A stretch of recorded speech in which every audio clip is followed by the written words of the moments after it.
آج ایک اجلاس ہوا جس میں کابینہ تو خیر موجود نہیں تھی کیونکہ کابینہ بھی انہوں نے تشکیل ہی نہیں دی ہے. کچھ اہم فیصلے کیے ہیں. یہ جو بطور وزیر اعلیٰ کچھ پہلے فیصلے ان کو کہا جا سکتا ہے باضابطہ طور پر, آپ کیسے دیکھ رہے ہیں کہ ویژن, اور ایک سوال اٹھ رہا تھا کہ بھائی ایکسپیرینس تو ہے نہیں, نوجوان ہے, جذباتی ہے, تو ویژن نظر آتا ہے ان فیصلوں کے اندر؟ بسم اللہ الرحمن الرحیم. الصلاۃ والسلام علیک یا سیدی یا رسول اللہ. الصلاۃ والسلام علیک یا سیدی یا حبیب اللہ. تاجدار ختم نبوت زندہ آباد زندہ آباد. بات یہ ہے کہ آج کی ان کی تقاریر, آج کی ان کی میٹنگ, ان ساری چیزوں کو دیکھ لیں, آج کے فیصلوں کو دیکھ لیں. کسی جگہ مجھے بتا دیں کہ بڑا سینئر, کوئی بہت سینئر جو وزیر آپ کہتے ہیں, جی بہت پرانا پارلیمنٹیرین جو کہتے ہیں, کیا یہ اس سے بہتر نہیں تھے؟ کیا ان چیزوں میں کوئی ایسی چیز تھی جسے آپ کہہ سکے کہ نہیں یار یہ نہیں ہونا چاہیے؟ اگر انہوں نے یونیورسٹی کا اعلان کیا, کھیلوں کے میدان آباد کرنے کا اعلان کیا, اگر انہوں نے کہا کہ اگر واقعی یہ تو سب چاہتے ہیں نا کہ کسی بھی الیکشن میں اگر کسی نے غلطی کی ہے تو اسے پکڑنا چاہیے. اگر کوئی دھاندلی کو نہیں روک سکتا تو اس کا کیا کام ہے اپنے منصب پہ بیٹھنا؟ اچھا, اس پہ میرے ذہن میں ایک سوال آ رہا تھا جو میں آپ سے کرنا چاہوں گا. جس طرح پنجاب کے اندر معاملات ہیں یا دیگر صوبوں میں معاملات ہوتے ہیں, حکومت کو جو لگتا ہے کہ یہ ہماری پالیسی کے مطابق اس افسر نے کام کیا, اس نے نہیں کیا, ان کے مطابق جس نے کام کیا وہ اچھا ہے, جس نے نہیں کیا وہ برا ہوتا ہے. یہ ہم نے ہمیشہ حکومتوں میں دیکھا ہے. تو یہاں پر بھی جو فیصلہ وزیر اعلیٰ کے پی یا کابینہ کرے گی کہ جی کہ یہ اچھا تھا یہ برا تھا, تو ہمیں اسی کو ہی ماننا پڑے گا. یہ اکیلی حکومت ہے, اس کے اوپر وفاق بیٹھے, اس کے مخالفین بھی کافی بیٹھے ہیں. اگر کوئی ایک ایسا یہ فیصلہ کریں گے تو 1 منٹ سے پہلے ایکسپوز ہو جائیں گے. ٹھیک ہے, دیکھیں ہم نے وقت سے پہلے نا ہمارے یہاں پہ مختلف تجزیہ کاروں سے لے کر سیاست دانوں نے, مختلف بڑے بڑے پنڈتوں نے وقت سے پہلے کہنا شروع کر دیا تھا بھائی یہ ینگ ہے, اس کو کیا پتا وزیر اعلیٰ انیکسپیرینسڈ ہے. بھائی آپ کے پاس مجھے بتایا کس طرح, میں یہی بات کہنا چاہتا ہوں, کس طرح اس کے پاس ایکسپیرینس نہیں ہے, کس طرح نہیں ہے. اسٹوڈنٹ لیڈر وہ تھا, کونسلٹ کا الیکشن وہ جیتا, ایم پی اے وہ بنا, منسٹر وہ بنا. اس کے بعد کیا ایکسپیرینس کا ہونا یہ ضروری ہے کہ آپ کے والد صاحب جو ہے وہ پہلے وزیر اعظم رہے ہوں, وزیر دفاع رہے ہوں یا کسی اور عہدے پہ رہے ہوں, آپ کا خاندان ایک بہت بڑا سیاسی خاندان ہو, آپ کے اوپر جو ہے وہ کرپشن کے کوئی 300 مقدمات ہوں. کیا ہے میرٹ؟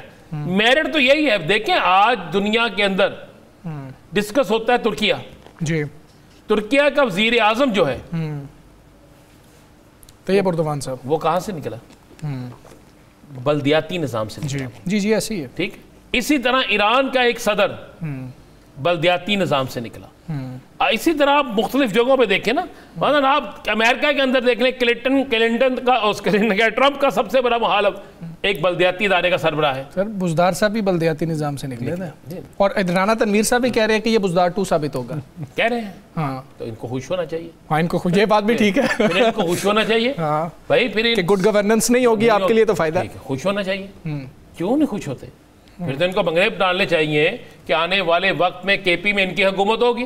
پھر تو ان کو چاہیے شیرنیاں بانٹنی, پھر تو ان سب کو چاہیے جتنے بھی ہیں لوگ خوش ہونا چاہیے. مولانا صاحب ایک بڑا اہم فیصلہ ہے, 3 ایم پی او کے تحت کسی شخص کو گرفتار نہیں کیا جائے گا. جمہوریت میں کب 3 ایم پی او کے تحت آپ گرفتار کرتے تھے؟ مجھے وہ ایک مثال نکال کے دکھا دیں. پیپلز پارٹی 73 کے آئین کی بات کرتی ہے تو 73 کے آئین کو نکال کے دکھا دیں. ٹھیک ہے, مسلم لیگ نون جمہوریت کی چیمپئن ہے تو اس کو وہ چیز نکال کے دکھا دیں. جمعیت علماء اسلام جو ہے وہ کہتی ہے بالادستی کی بات کرتی ہے, اس کو نکال کے دکھا دیں. تو ٹھیک ہے نا, ہاں ایک نے جرم کیا ہے, اس جرم میں اسے پکڑیں. یہ کیا بات ہوئی کہ بھائی اس شخص کو آئے, اس کو پکڑے, اسے کہے کہ جناب تم نے 3 ایم پی او کے تحت تمہیں اندر کیا جاتا ہے اور 3 ماہ 4 ماہ 5 ماہ. اور آپ کو پتا کئی لوگوں کی 3 ایم پی او کے تحت, یہ ثاقب بشیر مجھ سے سمجھتے ہیں, کئی روز ضمانتیں اور وہ ملاقاتیں نہیں ہوتی. اس کی ملاقات کے لیے بھی اجازت یا ڈی سی دیتے ہیں یا آپ کو ہوم ڈپارٹمنٹ سے اجازت لینی پڑتی ہے. یہ سارا کچھ ہوتا ہے. بھئی اگر اس نے فیصلے کیے ہیں تو ایک جمہوریت کے لیے, اس نے یہ تو نہیں کہا کہ صرف تحریک انصاف کے لوگوں کو نہیں پکڑنا. اس نے یہ تو نہیں کہا کہ یہ قانون صرف تحریک انصاف پہ لاگو ہوگا. اس نے یہ تو نہیں کہا کہ یہ قانون صرف جو ہے اس کا فائدہ صرف تحریک انصاف کو.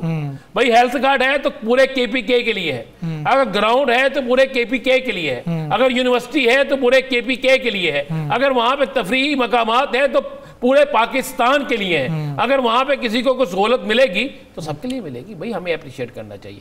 ہم ہمیشہ کہ آپ نے اس دن بات کی مریم نواز شریف صاحب محنت کر رہی ہیں, ہم اپریشیٹ کرتے ہیں. اگر کوئی محنت نہیں کر رہا اور صرف اچھا ایک چیز پہ تنقید ہوئی ہے, وہ بھی میں نے سوال کرنا تھا پلیز عمران صاحب.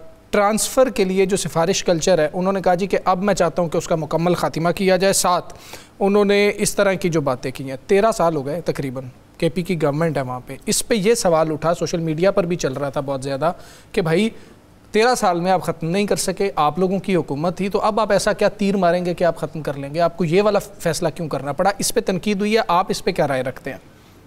دیکھیں, تنقید کی ہوگی اس نے جو سفارش کر رہا ہوگا, یا تنقید کی ہوگی اس نے جو مخالف ہیں, جو مخالف ہے. بھائی اس نے ایک اچھی بات کی نا کہ سفارشی کلچر ختم کرنا ہے, تو اس کو تو اپریشیٹ کرنا چاہیے. اگر آپ کہتے ہیں 13 سالوں میں ختم نہیں ہوا, تو اگر اب ہونے لگا ہے, پاسبل ہے, پاسبل ہے, کوشش ہونی چاہیے نا. بالکل ٹھیک, کوشش تو ہونی چاہیے نا. مجھے ایک بات بتا دیں, ہم کہیں کہ یار اچھا فیصلہ تو برا نہیں نہ ہوتا. بالکل ٹھیک ہے. ہم جن کی امت ہے نا, رسول پاک صلی اللہ علیہ وآلہ وسلم جن کی ہم امت ہے, جن کے پاؤں کی خاک کے بھی ہم برابر نہیں ہیں. آپ صلی اللہ علیہ وسلم نے بھی اسلام کی تبلیغ کے لیے تکلیفیں سہی اور کوشش جاری رکھی, اور اس کوشش میں کامیابی ملی, ناکامی نہیں ملی, کامیابی الحمدللہ رب العالمین ملی. اور اسی کی بدولت ہم سب جو ہیں مسلمان ہیں, اور بخشش کے لیے ہمارے پاس ایک راستہ ہے. تو جب ہم کہتے ہیں لقد کان لکم فی رسول اللہ اسوۃ حسنہ, تو پھر ہم کیوں ایک جب رسول پاک صلی اللہ علیہ وسلم کی زندگی کے مطابق زندگی بسر کرنے کی بات کرتے ہیں, تو اگر اچھے کام کے لیے کوشش کی کہتے ہیں تو اس کی تعریف کرنی چاہیے. ہم اگر وہ یہ کہتا کہ بھائی ٹھیک ہے, ایک ایم پی اے جو ہے وہ 3 ایس ایچ او لگوا سکتا ہے, ایک ایم پی اے جو ہے وہ اتنے فنڈ لے سکتا ہے, ایک ایم پی اے جو ہے وہ یہ کر سکتا ہے, ایم پی اے تو بہت خوش ہوتے ہیں, تو ایم پی اے بھی خوش ہوتے ہیں, ان کے حمایتی بھی خوش ہوتے ہیں. اگر اس نے یہ بات کی ہے تو آج تنقید شروع ہو گئی ہے. تنقید تو اس پہ ہونی چاہیے تھی, بلکہ آج تو اپریشیٹ انہیں کرنا چاہیے تھا کہ انہوں نے اوورآل دیکھیں پہلا اجلاس, اور اپوزیشن اس قرارداد کی حمایت کر رہی ہے, جو وہ عمران خان سے ملاقات کی بات کر رہا ہے. تو اس کا مطلب ہے کہ سارے یہ چاہتے ہیں نا جمہوریت رہے, سب چاہتے ہیں نا جمہوری نظام چلے, سب چاہتے ہیں آئین کے مطابق چلے. ادھر بیٹھ کے چاہتے ہیں, لیکن جب وہ بات وفاق میں آ جائے گی تو ادھر شاید نہیں چاہتے ہوں گے, یہی پارٹیز نہیں چاہتی ہوں گی.